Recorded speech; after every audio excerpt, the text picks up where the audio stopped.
அனைவருக்கும் வணக்கம். நம்ம இப்போ செய்ய போகிறது ஆந்திரா ஸ்பெஷல் ஆவக்காய். இந்த மேங்கோவை அழகாக கழுவிட்டு இது மாதிரி கட் பண்ணியிருக்கேன். இந்த கப்பால் 4 கப் அளவு இது அளந்து போட்டு வச்சுருக்கேன். இப்போ கடுகு வெந்தயம் ஃப்ரை பண்ணி வறுத்து எடுத்துகிட்டு வரேன். அரைச்சி வச்சுக்கணும். கடுகு பொடி அரைச்சாச்சு. அடுத்தது இது வெந்தயம் வறுத்தது, இதையும் அரைச்சி எடுத்துகிட்டு வரேன். அதுக்கப்புறம் கல்லுப்பு, இதுவும் அரைச்சி எடுத்துகிட்டு வர்றேன். பாருங்க, நம்ம ரெடி பண்ணிக்கலாம். இதில் கொஞ்சமாக நல்லெண்ணெய் போட்டு முன்னாடி நல்லா கிண்டிக்கலாம். அப்போ தான் அந்த பவுடர்லாம் நல்லா பிடிக்கும். நல்லா மிக்ஸ் பண்ணிக்கோங்க. இதில் எண்ணெய் போட்டு நல்லா மிக்ஸ் பண்ணிவிட்டு அதுக்கப்புறம் நம்ம இந்த பொடி எடுத்து வச்சுருக்கோம் பாருங்கள். கடுகு பொடி, வெந்தயம், 1 ஸ்பூன் மஞ்சள் பொடி, இதிலே நம்ம மிளகாய் பொடியும் போட்டுக்கலாம். இந்த கப்பால் 4ன்றதால நம்ம 1/2 கப்பு மிளகாய் பொடி போட்டுக்கலாம்.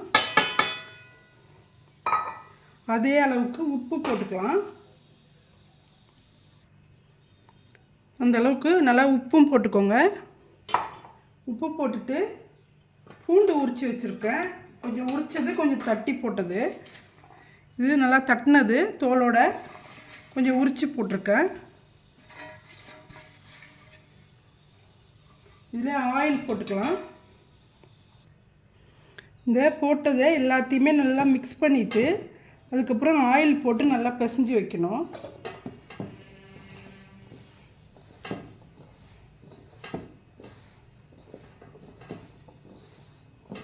உப்பு, மிளகாத்தூள், வெந்தயப்பொடி, கடுகு பொடி, பூண்டு எல்லாத்தையும் நல்லா மிக்ஸ் பண்ணிக்கணும். மிக்ஸ் பண்ணிவிட்டு ஆயில் போட்டு நல்லா இன்னும் பிசைஞ்சிக்கலாம். பாருங்க, ஒரு 400 அளவுக்கு ஆயில் போட்டிருக்கேன். இந்த மாதிரி ஆயில் நிறையா இருந்தால் தான் ஊறுகாய் கெடாமல் இருக்கும். நல்லா மிக்ஸ் பண்ணிவிட்டு அழுத்திட்டு 2 நாள் ஊற வச்சுருங்க.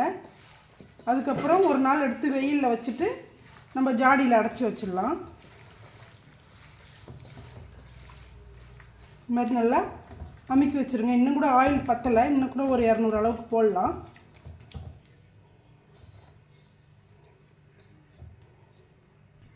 இது மாதிரி நல்லா ஆயில் ஃபுல்லாக போட்டுட்டிங்கன்னா நல்லா ஊறிடும். 2 டேஸ்க்கு அப்புறம் பாட்டில் எடுத்து வச்சுக்கலாம்.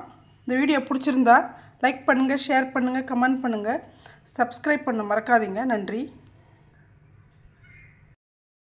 இன்னொரு டைப்பு நம்ம ஊறுகாய் போடலாம். இது இந்த மாதிரி பீஸாக கட் பண்ணி இந்த ஓடு இருக்கிற மாதிரி வைக்கணும். அது மாதிரி வச்சுட்டு இதில் உப்பு நம்ம போட்டுக்கலாம்.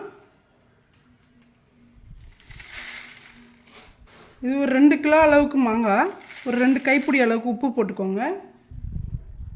இந்த ஊறுகாய் நம்ம கடுகெண்ணெயில் தான் செய்யணும். இது நார்த் இந்தியா ஸ்பெஷலு. கடுகெண்ணெயில் தான் இந்த ஊறுகாய் செய்யணும்.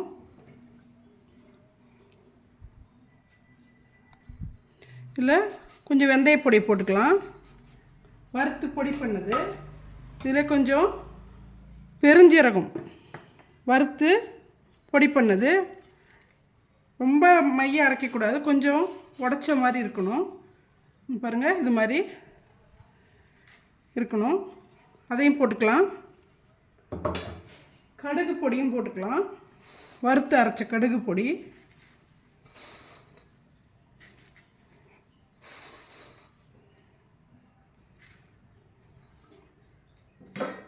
போட்டுட்டு இதுக்கு தேவையான அளவுக்கு மிளகாய் பொடி,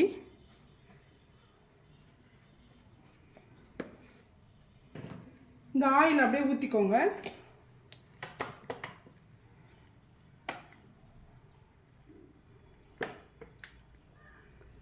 ஒரு 1/2 லிட்டர் அளவுக்கு ஊற்றலாம். நல்லா ஊறட்டுன்னு அப்புறம் கொஞ்சம் மேலே ஊற்றிக்கலாம்.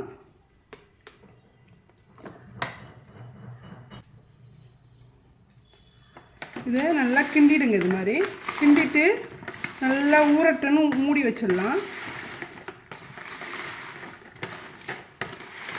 இது நம்ம மஞ்சள் போட்டு காய வச்சதால் இதுக்கு மஞ்சள் தூள் போடக்கூடாது. வெயிலில் வைக்கும்போதே நம்ம லைட்டாக மஞ்சள் பொடி போட்டு காய வைக்கணும்.